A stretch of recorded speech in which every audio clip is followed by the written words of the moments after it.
ಆತ್ಮೀಯ ವಿದ್ಯಾರ್ಥಿಗಳೇ, ಇಂದಿನ ತರಗತಿಯಲ್ಲಿ ಸೂಕ್ಷ್ಮಾಣುಜೀವಿಗಳು ಹೇಗೆ ಶತ್ರು ಅನ್ನುವಂಥದ್ರ ಬಗ್ಗೆ ತಿಳ್ಕೊಳ್ತಾ ಹೇಗೆ ಆಹಾರ ಪದಾರ್ಥಗಳು ಕೆಡ್ತವೆ ಸೂಕ್ಷ್ಮಜೀವಿಗಳಿಂದ ಅಂತ ತಿಳಿದುಕೊಂಡಿದ್ವಿ. ಆಹಾರ ಹೇಗೆ ವಿಷಮಯ ಆಗುತ್ತೆ ಅನ್ನೋದನ್ನು ತಿಳಿದುಕೊಂಡಿದ್ವಿ. ಅದರ ಜೊತೆಗೆ ಆ ವಿಷಮಯವಾದ ಆಹಾರವನ್ನು ಅಥವಾ ಆಹಾರ ಕೆಡದಂತೆ ಸಂರಕ್ಷಣೆ ಮಾಡೋದು ಹೇಗೆ ಅನ್ನೋದ್ರ ಬಗ್ಗೆ ಕೂಡ ತಿಳಿದುಕೊಂಡಿದ್ವಿ. ಅದ್ರ ಬಗ್ಗೆ ಒಂದು ಚೂರು ಹೇಳ್ಬಿಟ್ಟು ಮುಂದೆ ಹೋಗ್ತಾನೆ. ಆಹಾರ ಪದಾರ್ಥಗಳನ್ನು ವೈಜ್ಞಾನಿಕವಾಗಿ ಕೆಡದಂತೆ ಸಂರಕ್ಷಿಸುವ ವಿಧಾನಕ್ಕೆ ನಾವು ಆಹಾರ ಸಂರಕ್ಷಣೆ ಅಂತ ಕರೀತೇವೆ. ಸಂರಕ್ಷಿಸುವಂಥ ವಿಧಾನಗಳು ರಾಸಾಯನಿಕ ವಿಧಾನ. ರಾಸಾಯನಿಕ ವಿಧಾನದಲ್ಲಿ ಹೇಗೆ ಆಹಾರ ಪದಾರ್ಥಗಳನ್ನು ಸಂರಕ್ಷಿಸಬಹುದು, ಅಡುಗೆ ಉಪ್ಪಿನಿಂದ ಆಹಾರ ಪದಾರ್ಥಗಳನ್ನು ಹೇಗೆ ಸಂರಕ್ಷಿಸಬಹುದು, ಸಕ್ಕರೆಯಿಂದ ಆಹಾರ ಪದಾರ್ಥಗಳನ್ನು ಹೇಗೆ ಸಂಗ್ರಹಿಸಬಹುದು, ಎಣ್ಣೆ ಅಥವಾ ವಿನೆಗರ್ಗಳು ಆಹಾರ ಪದಾರ್ಥಗಳನ್ನು ಹೇಗೆ ಸಂಗ್ರಹಿಸ್ತವೆ, ಕೆಡದಂತೆ ತಡೆಗಟ್ಟವೆ, ಶಾಖ ಮತ್ತು ತಂಪು ವಿಧಾನದಿಂದ ನಾವು ಹೇಗೆ ಆಹಾರ ಪದಾರ್ಥ ಸಂರಕ್ಷಿಸಬಹುದು, ಸಂಗ್ರಹಣೆ ಮತ್ತು ಪೊಟ್ಟಣ ಕಟ್ಟುವಿಕೆ, ಈ ಎಲ್ಲ ವಿಧಾನಗಳಿಂದ ಆಹಾರ ಪದಾರ್ಥಗಳನ್ನು ಸಂಗ್ರಹಿಸುವುದು ಹೇಗೆ, ವೈಜ್ಞಾನಿಕವಾಗಿ ಕಾಪಾಡೋದು ಹೇಗೆ ಅನ್ನೋದ್ರ ಬಗ್ಗೆ ಒಂದೊಂದಾಗಿ ತಿಳಿದುಕೊಳ್ತಾ ಹೋಗೋಣ. ಮೊದಲನೇದಾಗಿ ರಾಸಾಯನಿಕ ವಿಧಾನ. ಏನು ರಾಸಾಯನಿಕ ವಿಧಾನ ಅಂದರೆ ಏನು? ರಾಸಾಯನಿಕ ಪದಾರ್ಥಗಳನ್ನು ಬಳಸಿಕೊಂಡು ಆಹಾರ ಪದಾರ್ಥಗಳನ್ನು ಕೆಡದಂತೆ ಸಂರಕ್ಷಿಸುವುದಕ್ಕೆ ರಾಸಾಯನಿಕ ವಿಧಾನ ಅಂತೇಳಿ ಕರೀತಾರೆ. ಆಹಾರ ಪದಾರ್ಥಗಳನ್ನು ಕೆಡದಂತೆ ಸಂರಕ್ಷಿಸಲು ಬಳಸುವ ರಾಸಾಯನಿಕಗಳಿಗೆ ನಾವೇನಂತ ಕರಿತೇವೆ? ರಾಸಾಯನಿಕ ವಿಧಾನ ಅಂತ ಕರೀತಾರೆ. ಇವನ್ನ ಸಂರಕ್ಷಕಗಳು ಅಂತ ಕೂಡ ಕರೀತಾರೆ. ಸಂರಕ್ಷಕಗಳು ಅಂದ್ರೆ ಏನು ಅಂದರೆ ಸೂಕ್ಷ್ಮಾಣುಜೀವಿಗಳ ಬೆಳವಣಿಗೆಯನ್ನು ತಡೆಗಟ್ಟಲು ಬಳಸುವ ರಾಸಾಯನಿಕಗಳಿಗೆ ಸಂರಕ್ಷಕಗಳು ಅಂತ ಕರೀತಾರೆ. ಇಂಗ್ಲಿಷ್ನಲ್ಲಿ ಪ್ರಿಸರ್ವೇಟಿವ್ಸ್ ಅಂತ ಕರೀತಾರೆ. ನೀವು ಅಂಗಡಿಯಿಂದ ಹೋಗಿ ಜಾಮ್ ತರ್ತೀವಿ, ಹೌದಾ? ಅಥವಾ ಸ್ಕ್ವಾಶ್ ತರ್ತೀವಿ. ಸ್ಕ್ವಾಶ್ ಅಂದರೆ ಜ್ಯೂಸ್, ಸ್ವಲ್ಪ ನೀರು ಹಾಕಿ ಅದು ಸಕ್ಕರೆ ಹಾಕಿ ಕರಗಿಸ್ಬಿಟ್ಟು ಒಂದು ಸ್ವಲ್ಪ ಜ್ಯೂಸ್ ಹಾಕಿ ಎತ್ತಿರಿ, ನೋಡಿದ್ದೀರಿ ಸ್ಕ್ವಾಶ್. ಅವೆಲ್ಲ ತಯಾರಿಸಿ 1 ವರ್ಷ 2 ವರ್ಷ ಆಗ್ತೈತೆ. Expiry date before 2 years it is very best ಅಂತ ಹಾಕಿರ್ತಾರೆ. ನೋಡ್ರಿ, ಅಷ್ಟು ವರ್ಷ ಅವು ಕೆಡಲ್ಲ ಅಂದರೆ ಅದಕ್ಕೆ ಏನು ಬಳಸಿರ್ತಾರೆ? ಸಂರಕ್ಷಕಗಳನ್ನು ಬಳಸಿರ್ತಾರೆ. ಸಂರಕ್ಷಕಗಳು ಇಂಗ್ಲೀಷಲ್ಲಿ ಅಂತ ಕರಿತೇವೆ ಪ್ರಿಸರ್ವೇಟಿವ್ಸ್ ಅಂತ ಕರಿತೇವೆ. ಹಾಗಾದರೆ ಸೂಕ್ಷ್ಮಾಣುಜೀವಿಗಳ ಬೆಳವಣಿಗೆಯನ್ನು ತಡೆಗಟ್ಟಲು ಸಾಮಾನ್ಯವಾಗಿ ಬಳಸುವ ರಾಸಾಯನಿಕಗಳಿಗೆ ಸಂರಕ್ಷಕಗಳು ಅಂತೇಳಿ ನಾವು ಕರಿತೇವೆ. ಇವು ಸೂಕ್ಷ್ಮಾಣುಜೀವಿಗಳನ್ನು ತಡೆಗಟ್ಟಲು ಸಾಮಾನ್ಯವಾಗಿ ಬಳಸುವಂಥ ರಾಸಾಯನಿಕಗಳು ಅಂದರೆ ಅದಪ್ಪ ಅಂದರೆ ಉಪ್ಪನ್ನು ಬಳಸ್ತಾರೆ, ಖಾದ್ಯ ತೈಲ ಅಂದರೆ ಎಣ್ಣೆಗಳನ್ನು ಬಳಕೆ ಮಾಡ್ಕೊಳ್ತಾರೆ. ಇನ್ನು ಸೂಕ್ಷ್ಮಾಣುಜೀವಿಗಳ ದಾಳಿಯನ್ನು ತಡೆಗಟ್ಟಲಿಕ್ಕೆ ಉಪ್ಪು ಅಥವಾ ಆಮ್ಲ ಸಂರಕ್ಷಕಗಳನ್ನು ಉಪ್ಪಿನಕಾಯಿಗೆ ಸೇರಿಸ್ತಾರೆ. ಇದ್ರ ಜೊತೆಗೆ ರೂಢಿಯಲ್ಲಿರುವಂತಹ ಸಂರಕ್ಷಕಗಳು ಯಾವುದಪ್ಪ ಅಂತಂದರೆ sodium benzoate, potassium metabisulphite, sodium metabisulphite, ಸಕ್ಕರೆ, ಇಂತಹ ರಾಸಾಯನಿಕಗಳನ್ನು, ಅಸಿಟಿಕ್ ಆಮ್ಲ, ಇಂತಹ ರಾಸಾಯನಿಕಗಳನ್ನು ಕೂಡ ಬಳಕೆ ಮಾಡಿಕೊಳ್ತಾರೆ. ಹೀಗೆ ರಾಸಾಯನಿಕಗಳನ್ನು ಬಳಸಿಕೊಂಡು, ಅರ್ಥ ಮಾಡ್ಕೊಳ್ಳಿ, ರಾಸಾಯನಿಕಗಳನ್ನು ಬಳಸಿಕೊಂಡು ಆಹಾರ ಪದಾರ್ಥಗಳನ್ನು ಕೆಡದಂತೆ ಸಂರಕ್ಷಿಸುವ ವಿಧಾನಕ್ಕೆ ರಾಸಾಯನಿಕ ವಿಧಾನ ಅಂತ ಕರೀತಾರೆ. ರಾಸಾಯನಿಕ ವಿಧಾನದಲ್ಲಿ ಬಳಸುವ ರಾಸಾಯನಿಕಗಳು ಯಾವುವು ಅಂತ ಕೇಳಿದರೆ sodium benzoate, sodium metabisulphite, potassium metabisulphite, ಸಕ್ಕರೆ, ಉಪ್ಪು, ಅಸಿಟಿಕ್ ಆಮ್ಲ, ಇವುಗಳನ್ನು ನಾವು ರಾಸಾಯನಿಕ ವಿಧಾನದಲ್ಲಿ ಬಳಸುವಂಥ ರಾಸಾಯನಿಕಗಳಾಗಿರುತ್ತೆ. ಇನ್ನು ಅಡುಗೆ ಉಪ್ಪಿನಿಂದ ಸಂರಕ್ಷಣೆ ಹೇಗೆ ಸಾಧ್ಯ? ನಿಮಗೆ ಗೊತ್ತು, ಅನೇಕ ವರ್ಷಗಳಿಂದ ಕೂಡ ಮೀನು ಮತ್ತು ಮಾಂಸವನ್ನು ಸಂರಕ್ಷಣೆ ಮಾಡಲಿಕ್ಕೆ ಏನು ಬಳಸ್ತಾ ಇದ್ದಾರೆ? ಅಡುಗೆ ಉಪ್ಪನ್ನೇ ಬಳಕೆ ಮಾಡಿಕೊಳ್ತಾ ಇದ್ದಾರೆ. ಬ್ಯಾಕ್ಟೀರಿಯಾದ ಬೆಳವಣಿಗೆಯನ್ನು ತಡೆಗಟ್ಟುವಲ್ಲಿ ಮಾಂಸ ಮತ್ತು ಮೀನನ್ನು ಶುಷ್ಕ ಉಪ್ಪಿನಿಂದ ಸಂರಕ್ಷಣೆಯನ್ನು ಮಾಡ್ತಾರೆ. ನಿಮ್ಮ ಮನೆಗಳಲ್ಲಿ ನೋಡಿರ್ಬೋದು, ತೆಂಗಿನಕಾಯಿ ತುರಿದಿರ್ತಾರೆ, ಅದು ಹಳದಿ ಬಣ್ಣ ತಿರುಗುತ್ತೆ, ಅದನ್ನು ತಡೆಗಟ್ಟಲಿಕ್ಕೆ ಏನು ಮಾಡ್ತಾರೆ? ಉಪ್ಪಿನ ಡಬ್ಬದೊಳಗೆ ಇಟ್ಟಿರ್ತಾರೆ. ಉಪ್ಪಿನ ಡಬ್ಬದೊಳಗೆ ಇಟ್ಟಾಗ ಅದಕ್ಕೆ ಸೂಕ್ಷ್ಮಾಣುಜೀವಿಗಳು ತಗುಲೋದಿಲ್ಲ. ಹೀಗೆ ಉಪ್ಪಿನ ಸಹಾಯದಿಂದ ನಾವು ಆಹಾರ ಪದಾರ್ಥಗಳನ್ನು ಕೆಡದಂತೆ ತಡೆಗಟ್ಟಲಿಕ್ಕೆ ಸಾಧ್ಯತೆ ಇದೆ.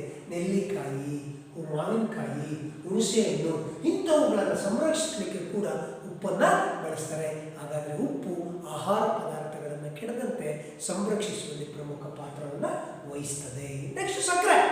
ಸಕ್ಕರೆನೂ ಆಹಾರ ಪದಾರ್ಥಗಳನ್ನು ಕೆಡದಂತೆ ಸಂರಕ್ಷಿಸುತ್ತೆ ಸಾರ್ ಅಂತ ಕೇಳಿದರೆ ನಾನು ಹೌದು ಅಂತೀನಿ.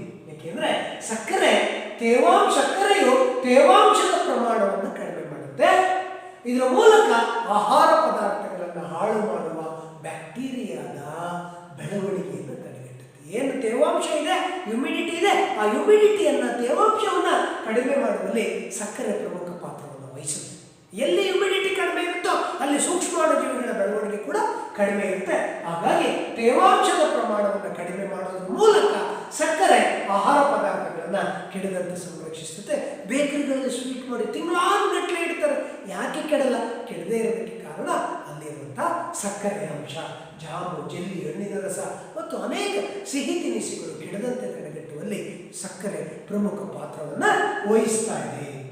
ಇನ್ನು ಎಣ್ಣೆ ಮತ್ತು ವಿನೇಗರ್, ನೀವು ನೋಡಿರ್ಬೋದು, ಉಪ್ಪಿನಕಾಯಿಗೆ ತುಂಬ ಎಣ್ಣೆಯನ್ನು ಕಾಯಿಸಿ ಒಯ್ದು ಬಿಡ್ತಾರೆ. ದೊಡ್ಡ ಪಾತ್ರೆ ಉಪ್ಪಿನಕಾಯಿ ಮಾಡಿದರೆ ಎಣ್ಣೆಯನ್ನು ಚೆನ್ನಾಗಿ ಕಾಯಿಸಿ ಉಪ್ಪಿನಕಾಯಿ ಒಳಗೆ ಹಾಕ್ತಾರೆ. ಯಾಕೆಂದರೆ ಎಣ್ಣೆಗೆ ಆಹಾರ ಪದಾರ್ಥಗಳನ್ನು ಕೆಡದಂತೆ ತಡೆಗಟ್ಟುವ ಸಾಮಾನ್ಯ ಗುಣ ಇದೆ. ನೋಡಿ, ಎಣ್ಣೆ ಮತ್ತು ವಿನೇಗರ್ಗಳ ಬಳಕೆ ಉಪ್ಪಿನಕಾಯಿಯನ್ನು ಕೆಡುವಿಕೆಯನ್ನು ತಪ್ಪಿಸ್ತದೆ. ಯಾಕೆಂದರೆ ಯಾವ ಆರೈಕೆಯ ಪರಿಸರದಲ್ಲಿ ಬ್ಯಾಕ್ಟೀರಿಯಾಗಳು ಮತ್ತಿತರ ಯಾವುದೇ ಸೂಕ್ಷ್ಮಾಣುಜೀವಿಗಳು ಬದುಕೋದಿಲ್ಲ. ಏಕೆಂದರೆ ವಿನೇಗರ್ ತುಂಬ ಹುಳಿಯಾಗಿರುತ್ತೆ. ಎಣ್ಣೆ ಕೂಡ ಯಾವುದೇ ಸೂಕ್ಷ್ಮಾಣುಜೀವಿಗಳನ್ನು ಬೆಳೀಲಿಕ್ಕೆ ಅವಕಾಶ ಮಾಡಿಕೊಡಲ್ಲ. ಹಾಗಾಗಿ ಈ ವಿಧಾನದಿಂದ ಎಣ್ಣೆ ಮತ್ತು ವಿನೇಗರ್ಗಳ ಬಳಕೆಯಿಂದ ತರಕಾರಿಗಳನ್ನು, ಹಣ್ಣುಗಳನ್ನು, ಮೀನು ಮತ್ತು ಮಾಂಸಗಳನ್ನು ಕೆಡದಂತೆ ಸಂರಕ್ಷಣೆಯನ್ನು ಮಾಡ್ತಾರೆ. ಹಾಗಾದರೆ ಆಹಾರ ಪದಾರ್ಥಗಳ ಸಂರಕ್ಷಣೆಯಲ್ಲಿ ಎಣ್ಣೆ ಮತ್ತು ವಿನೇಗರ್ಗಳು ಕೂಡ ಪ್ರಮುಖ ಪಾತ್ರವನ್ನು ವಹಿಸ್ತವೆ. ಮತ್ತು ಶಾಖ ಮತ್ತು ತಂಪು ವಿಧಾನ. ಹಾಲನ್ನು ಸಂಗ್ರಹಿಸಿರುವ ಅಥವಾ ಬಳಸುವ ಮುನ್ನ ಹಾಲನ್ನು ಕುದಿಸುತ್ತಾರೆ.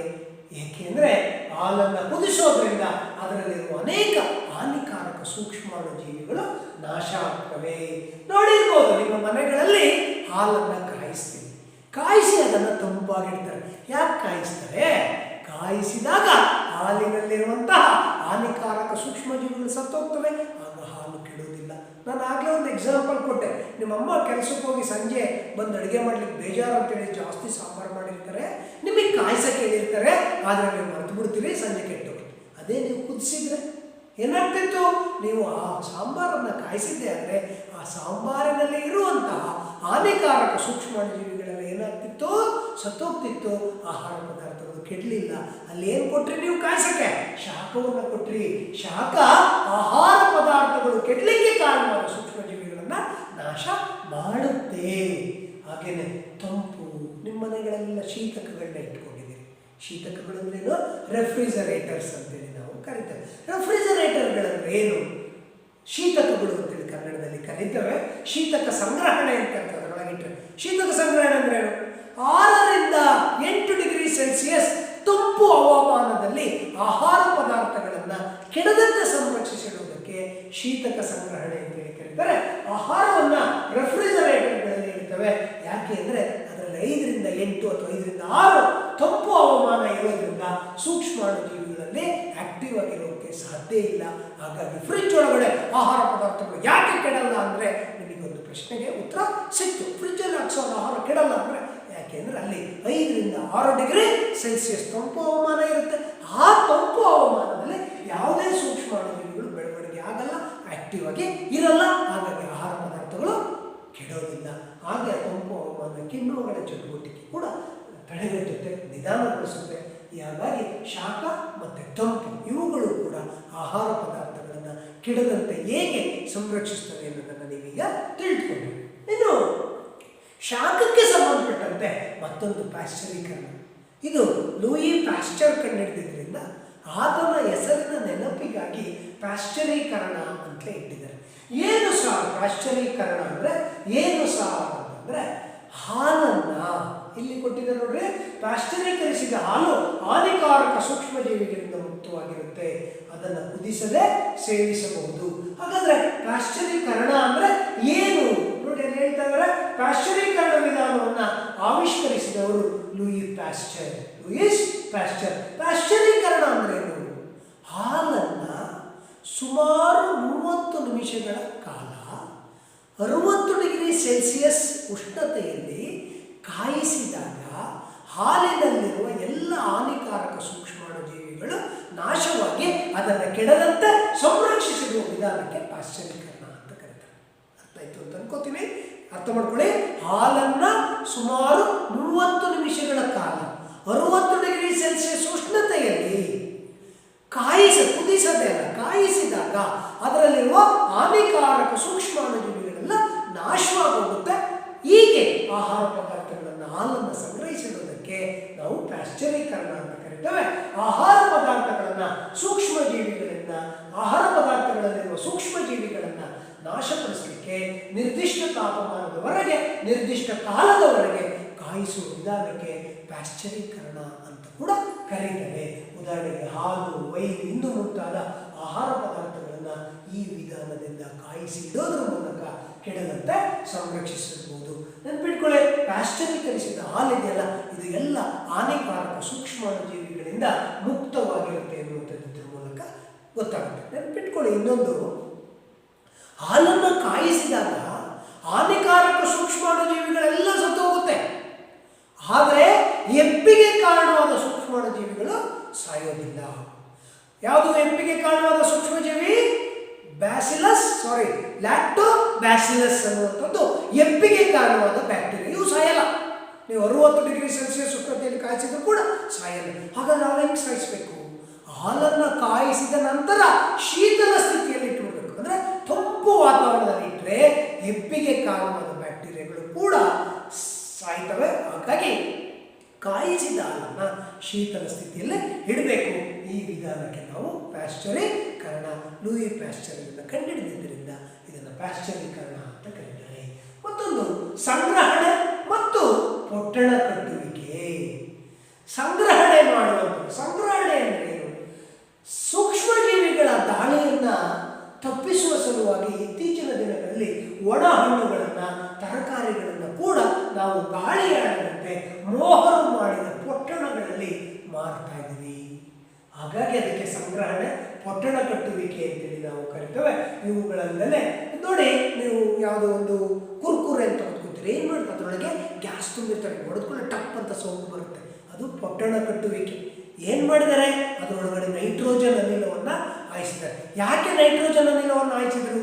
ಅದರಲ್ಲಿರುವ ಎಣ್ಣೆ ಅಂಶ ಮುಗ್ಗುವಿಕೆ, ಕಮಟುವಿಕೆ ಬರಬಾರ್ದು, ಮತ್ತು ಅದಕ್ಕೆ ಯಾವುದೇ ಸೂಕ್ಷ್ಮಜೀವಿಗಳು ದಾಳಿ ಇಡಬಾರ್ದು ಅನ್ನೋ ಕಾರಣಕ್ಕೆ ಅದರೊಳಗಡೆ ಏನು ತುಂಬಿರ್ತಾರೆ? ನೈಟ್ರೋಜನ್ ಅನಿಲವನ್ನು ತುಂಬಿರ್ತಾರೆ. ವೈಜ್ಞಾನಿಕವಾಗಿ ಪೊಟ್ಟಣ ಕಟ್ಟಿರೋದ್ರಿಂದ ಅದು ನಿಮಗೆ ಮುಗ್ಗಲು ವಾಸನೆ ಬಂದಿಲ್ಲ, ಕಮಟುವಿಕೆ ಬಂದಿಲ್ಲ. ಇಲ್ಲ ಅಂದರೆ ಅದು ಏನಾಗ್ತಾ ಇತ್ತು?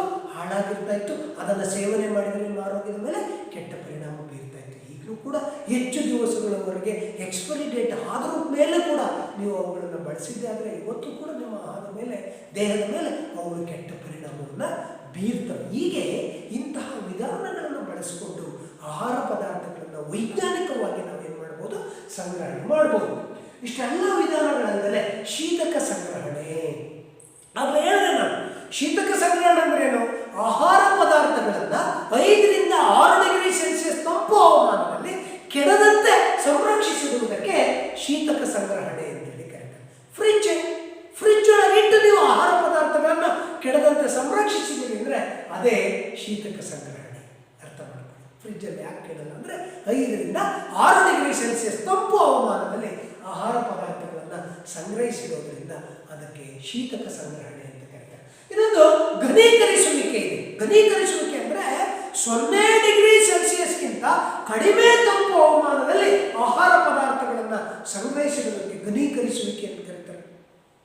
ನೋಡ್ರಿ, 0 ಡಿಗ್ರಿ ಸೆಲ್ಸಿಯಸ್ಗಿಂತ ಕಡಿಮೆ, 5 ರಿಂದ 6 ಡಿಗ್ರಿ ಸೆಲ್ಸಿಯಸ್ನಲ್ಲಿ ಫ್ರಿಡ್ಜಲ್ಲೇ ಸೂಕ್ಷ್ಮಜೀವಿಗಳು ಇರಲ್ಲ ಅಂತ ಓದಿದ್ದೀವಿ. 0 ಡಿಗ್ರಿ ಸೆಲ್ಸಿಯಸ್ಗಿಂತ ಕಡಿಮೆ ತಂಪು ಹವಾಮಾನ ಅಂತಂದಾಗ ಅದರಲ್ಲಿ ಯಾವುದೇ ಸೂಕ್ಷ್ಮಾಣುಜೀವಿಗಳು ಇರಲಿಕ್ಕೆ ಸಾಧ್ಯನೇ ಇಲ್ಲ.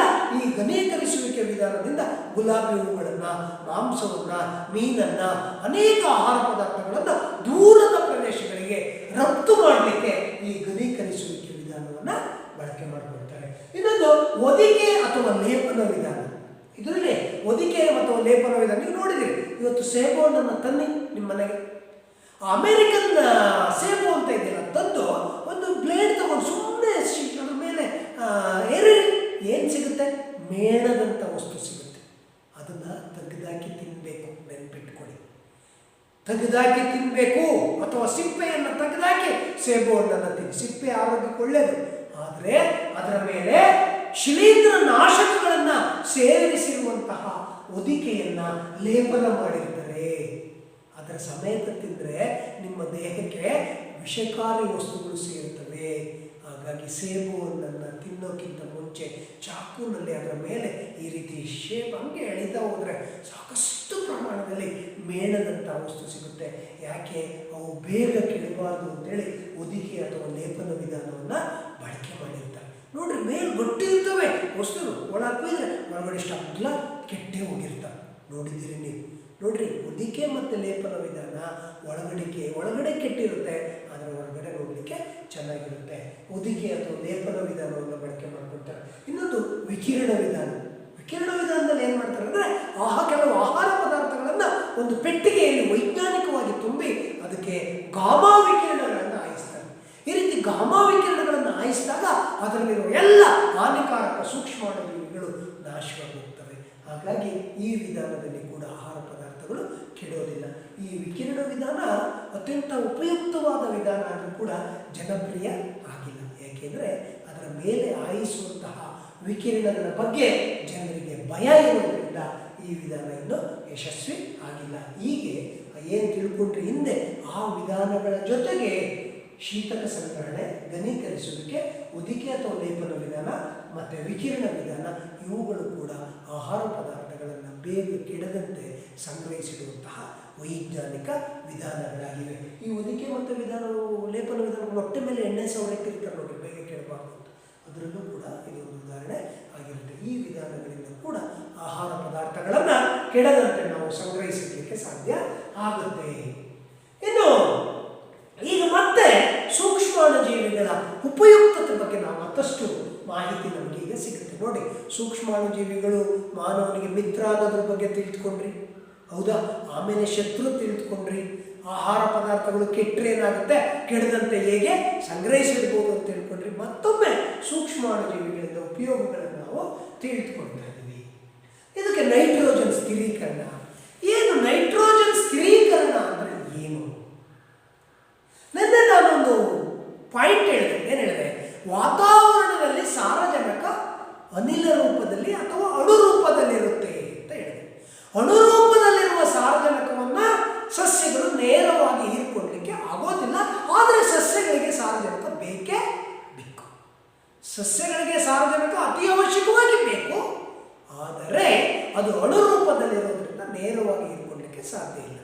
ಏನೇ ಆಗಲಿ, ಕೆಲವು ಸಸ್ಯಗಳು ವಾತಾವರಣದಲ್ಲಿರುವ ಅಣುರೂಪದ ಸಾರಜನಕವನ್ನು ನೇರವಾಗಿ ಹೀರಿಕೊಳ್ಳುವ ಕ್ರಿಯೆಗೆ ಸಾರಜನಕ ಸ್ಥಿರೀಕರಣ ಅಂತ ಕರೀತಾರೆ. ಓಕೆ, ವಾತಾವರಣದಲ್ಲಿರುವ ಅಣುರೂಪದ ಸಾರಜನಕವನ್ನು ನೇರವಾಗಿ ಹೀರಿಕೊಳ್ಳುವ ಕ್ರಿಯೆಗೆ ಸಾರಜನಕ ಸ್ಥಿರೀಕರಣ ಅಂತೇಳಿ ನಾವು ಕರೀತಾರೆ. ಬೇರೆ ಉತ್ತರ ಇದೆ. ರಾಸಾಯನಿಕ ವಸ್ತುಗಳು ಸಂಗ್ರಹ ಮೂಲದಿಂದ ವಿನಿಮಯ ಮೂಲಕ್ಕೆ, ಸಂಗ್ರಹ ಮೂಲ ಅಂದರೆ ವಾತಾವರಣ, ವಿನಿಮಯ ಮೂಲ ಅಂದರೆ ಸಸ್ಯಗಳು, ಸಂಗ್ರಹ ಮೂಲದಿಂದ ವಿನಿಮಯ ಮೂಲಕ್ಕೆ ವರ್ಗಾವಣೆಯಾಗುವ ಕ್ರಿಯೆಗೆ ಸ್ಥಿರೀಕರಣ ಅಂತ ಕರೀತಾರೆ. ಅದು ಬೇಡ, ಈ ಪುಸ್ತಕದಲ್ಲಿ ಇಲ್ಲ. ಸಾರಜನಕ ಸ್ಥಿರೀಕರಣ ಅಂದ್ರೇನು?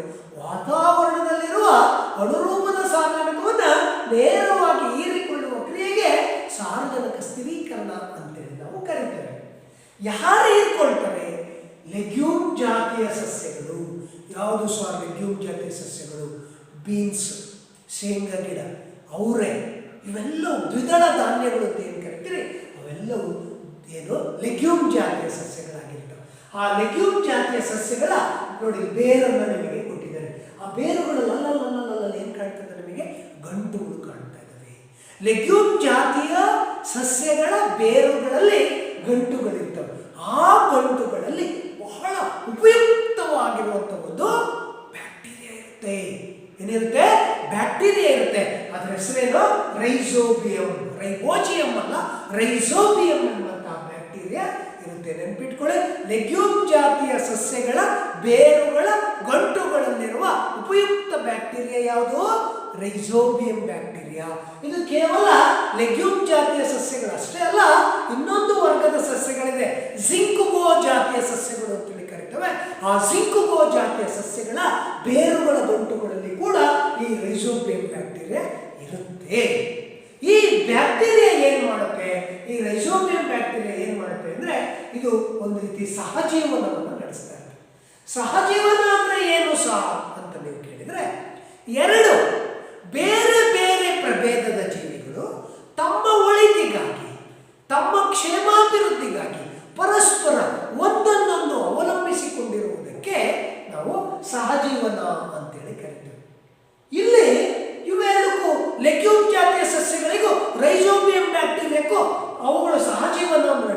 ಹೆಂಗೆ ಸರ್ ಅವು ಸಹಜೀವನ ನಡೆಸ್ತಾ ಇದ್ದಾವೆ ನೋಡಿ ಎಷ್ಟು ಚೆನ್ನಾಗಿದೆ. ಲೆಗ್ಯೂಮ್ ಜಾತಿಯ ಸಸ್ಯಗಳು ತನ್ನ ಬೇರುಗಳಲ್ಲಿ ರೈಸೋಬಿಯಂ ಬ್ಯಾಕ್ಟೀರಿಯಾ ಬದುಕಲಿಕ್ಕೆ ಜಾಗ ಮಾಡಿಕೊಡುತ್ತೆ.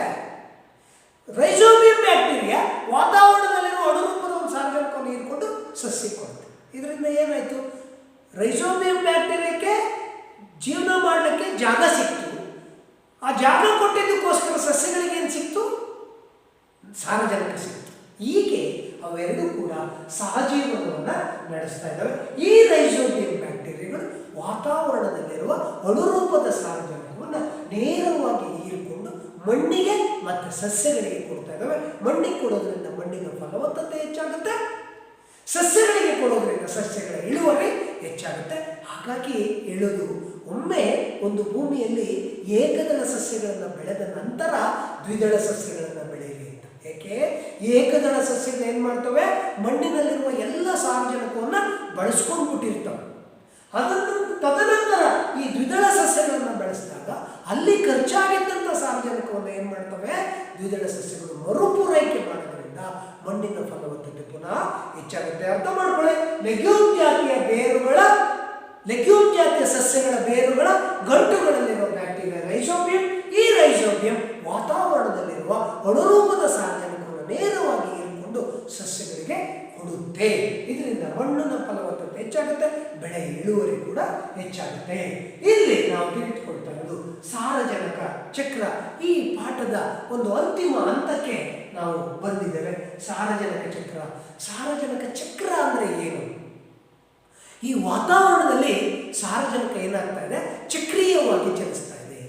ವಾತಾವರಣದಲ್ಲಿ ಸಾರಜನಕ ಏನಾಗ್ತಾ ಇದೆ, ಚಕ್ರೀಯವಾಗಿ ಚಲಿಸ್ತಾ ಇದೆ. ನೋಡಿದ್ದೀರಾ ಯಾವ್ದಾದ್ರು ಚಕ್ರ, ನೈಸರ್ಗಿಕ ಚಕ್ರ ನೋಡಿದ್ದೀರಾ? ನೋಡಿಲ್ಲ.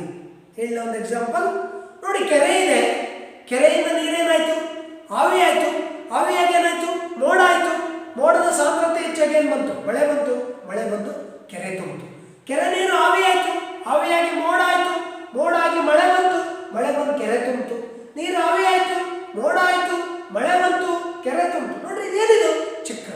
ಈ ರೀತಿ ನೀರು ವಾತಾವರಣದಲ್ಲಿ ಚಕ್ರೀಯವಾಗಿ ಪರಿಚಲನೆಗೊಳ್ಳೋದನ್ನ ಜಲಚಕ್ರ ಅಂತ ಕರೀತಾರೆ. ಹಾಗೆಯೇ ಸಾರಜನಕ ವಾತಾವರಣದಲ್ಲಿ ಚಕ್ರೀಯವಾಗಿ ಪರಿಚಲನೆಗೊಳ್ಳೋದನ್ನ ಸಾರಜನಕ ಚಕ್ರ ಅಂತೇಳಿ ನಾವು ಕರೀತೇವೆ. ಇದ್ರ ಬಗ್ಗೆ ನಾವು ಸ್ವಲ್ಪ ಸೂಕ್ಷ್ಮವಾಗಿ ತಿಳಿದುಕೊಳ್ಳಲಿಕ್ಕೆ ಪ್ರಯತ್ನ ಪಡೋಣ. ನೋಡಿ, ವಾತಾವರಣದಲ್ಲಿ ಸಾರಜನಕ ಅಣುರೂಪದಲ್ಲಿದೆ. ಅಣುರೂಪದಲ್ಲಿರುವ ಸಾರಜನಕವನ್ನು ಎಲ್ಲ ಜೀವಿಗಳು ಹೀರಿಕೊಳ್ಳಲಿಕ್ಕೆ ಸಾಧ್ಯ ಇಲ್ಲ. ಅದನ್ನು ಕೇವಲ ಲೆಗ್ಯೂಮ್ ಜಾತಿಯ ಸಸ್ಯಗಳು, ಜಿಂಕುಬೋ ಜಾತಿಯ ಸಸ್ಯಗಳು, ಅವುಗಳ ಬೇರುಗಳಲ್ಲಿರುವಂತಹ ರೈಸೋಬಿಯಂ ಬ್ಯಾಕ್ಟೀರಿಯಾ, ಅಜಟೋಬ್ಯಾಕ್ಟರ್ ಬ್ಯಾಕ್ಟೀರಿಯಾ, ಅನಮೀನಾ ನಾಸ್ಟ್ರಾಕ್ನಂತಹ ಪಾಚಿ ಸಸ್ಯಗಳು ಮಾತ್ರ ನೇರವಾಗಿ ಹೀರಿಕೊಂಡು ಏನು ಮಾಡ್ತವೆ, ಸಾರಜನಕವನ್ನು ಸ್ಥಿರೀಕರಿಸಿಕೊಳ್ತವೆ. ನೋಡಿ, ವಾತಾವರಣದಲ್ಲಿರುವ ಅಣುರೂಪದ ಸಾರಜನಕ ನೈಟ್ರೋಜನ್ ಸ್ಥಿರೀಕರಿಸುವ ಬ್ಯಾಕ್ಟೀರಿಯಾಗಳಿಂದ ಮತ್ತೆ ಕೆಲವು ಶೈವಲಗಳಿಂದ ಏನಾಯಿತು, ಸ್ಥಿರೀಕರಣ ಆಯಿತು. ಒಂದಂತ ಆಯಿತು. ಸರ್, ಹಾಗಾದರೆ ಲೆಗ್ಯೂಮ್ ಜಾತಿಯ ಸಸ್ಯಗಳಿಗೆ ಸಿಕ್ತು, ಓಕೆ.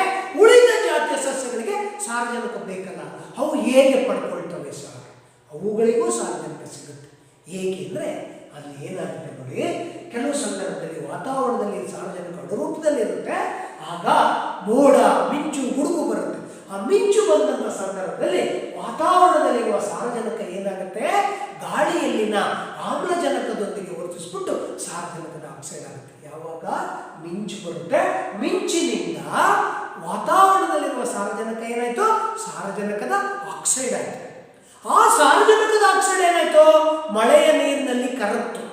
ಮಳೆಯ ನೀರಿನಲ್ಲಿ ಕರಗಿ ಆಮ್ಲ ಆಯಿತು, ನೈಟ್ರಿಕ್ ಆಮ್ಲ ಆಯಿತು. ನೈಟ್ರಿಕ್ ಆಮ್ಲವಾಗಿ ಮಣ್ಣಿಗೆ ಬಂತು. ಮಣ್ಣಿಗೆ ಬಂದು ಬಿದ್ದ ಮೇಲೆ ಮಣ್ಣಿನಲ್ಲಿರುವ ಕ್ಷಾರೀಯ ಲವಣಗಳೊಂದಿಗೆ ವರ್ತಿಸಿ ನೈಟ್ರೇಟ್ಗಳಾಗುತ್ತೆ. ಆ ನೈಟ್ರೇಟ್ಗಳನ್ನು ಸಸ್ಯಗಳು ಬಳಸ್ಕೊಳ್ತವೆ.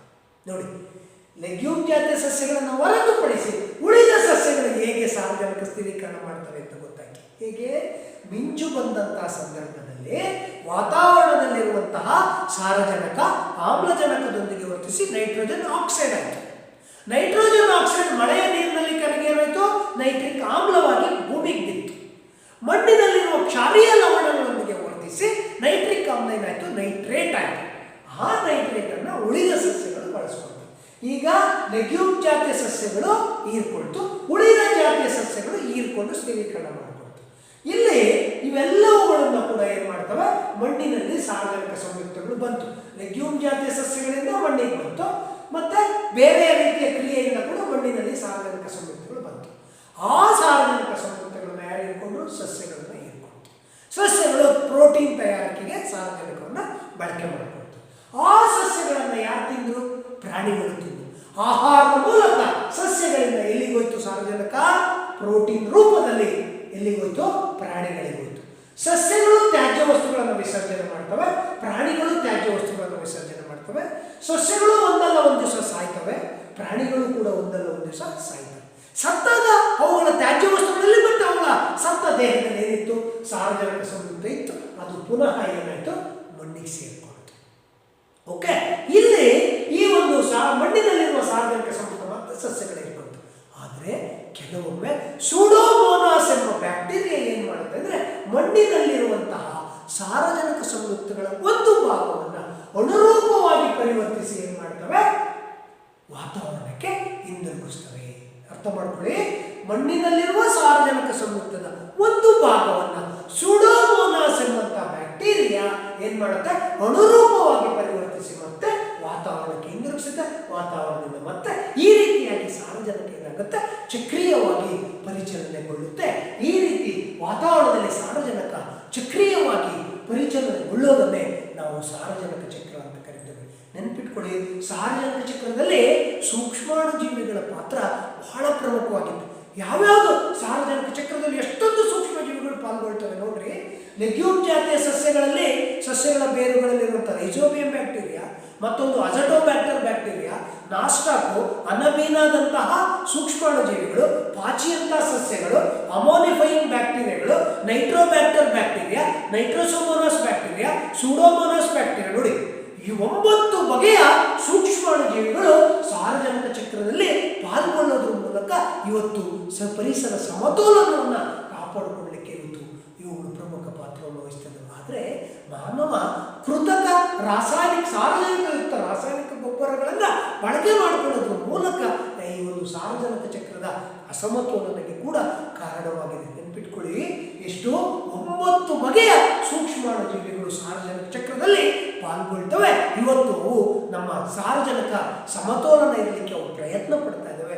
ಆದರೆ ಮಾನವನ ಚಟುವಟಿಕೆಯಿಂದ ಸಾರ್ವಜನಿಕ ಚಕ್ರದಲ್ಲಿ ಏನಾಗಿದೆ, ಏರುಪೇರಾಗಿದೆ ಅಂತ ಹೇಳ್ತಾ ಈ ಒಂದು ಸೂಕ್ಷ್ಮಾಣು ಜೀವಿಗಳು ಮಾನವನಿಗೆ ಮಿತ್ರ ಮತ್ತು ಶತ್ರು ಹೇಗೆ ಅನ್ನೋದ್ರ ಬಗ್ಗೆ ಬಹಳ ವಿಶಾಲವಾದಂತಹ ನಾವು ಮಾಹಿತಿಯನ್ನು ನಾವು ಈ ಒಂದು ಅಧ್ಯಾಯದಲ್ಲಿ ತಿಳಿದುಕೊಂಡಿದ್ದೀವಿ. ಇಷ್ಟೆಲ್ಲ ವಿಚಾರಗಳನ್ನು ತಿಳಿದುಕೊಂಡ ಮೇಲೆ ನಿಮಗೆ ಅರ್ಥ ಆಗಿದೆ, ಸೂಕ್ಷ್ಮಾಣು ಜೀವಿಗಳು ಮಾನವನಿಗೆ ಮಿತ್ರ ಹೌದು. ಅದೇ ರೀತಿಯಲ್ಲಿ ಅಪಾರ ಪ್ರಮಾಣದ ರೋಗಗಳನ್ನು, ಆಹಾರ ಪದಾರ್ಥಗಳನ್ನು ಹಾಳುಗೆಡುತ್ತಾ ಇರೋದ್ರಿಂದ ಶತ್ರು ಕೂಡ ಹೌದು ಅನ್ನೋದನ್ನು ಈ ಒಂದು ಅಧ್ಯಾಯದಲ್ಲಿ ತಿಳಿದುಕೊಂಡಿದ್ದೀರಿ. ಇಲ್ಲಿಯವರೆಗೆ ಸಾಕಷ್ಟು ವಿಚಾರಗಳನ್ನು ಈ ಪಾಠದಲ್ಲಿ ತಿಳಿದುಕೊಂಡಿದ್ದೀರಿ. ಈ ಪಾಠದ ಮೇಲೆ ಯಾವುದೇ ವಿಚಾರಗಳನ್ನ ಯಾರಾದರೂ ನಿಮ್ಮ ಜೀವನದ ಯಾವ ಸಂದರ್ಭದಲ್ಲಿ ಕೇಳಿದರೂ ಕೂಡ ಅದಕ್ಕೆ ಉತ್ತರ ನೀಡ್ತೇನೆ. ಪರೀಕ್ಷೆಯಲ್ಲಿ ಕೂಡ ಯಾವುದೇ ಪ್ರಶ್ನೆಯನ್ನು ಕೇಳಿದರೆ ನಾನು ಅದಕ್ಕೆ ಉತ್ತರ ಬರೀತೇನೆ. ಮತ್ತು ನನ್ನ ದಿನನಿತ್ಯದ ಜೀವನದಲ್ಲಿ ಈ ಪಾಠದಲ್ಲಿ ಕಲಿತ ಕಲಿಕಾಂಶಗಳನ್ನು ನನ್ನ ಜೀವನದಲ್ಲಿ ಅಳವಡಿಸ್ಕೊಳ್ತೀನಿ ಅಂತ ನಾನಾದರೂ ಭಾವಿಸಿ ಈ ಒಂದು ಪಾಠಕ್ಕೆ ಇತಿಶ್ರೀ ಅಂತ ಧನ್ಯವಾದಗಳನ್ನು ಸಲ್ಲಿಸ್ತಾ ಇದ್ದೀನಿ. ನಮಸ್ಕಾರ.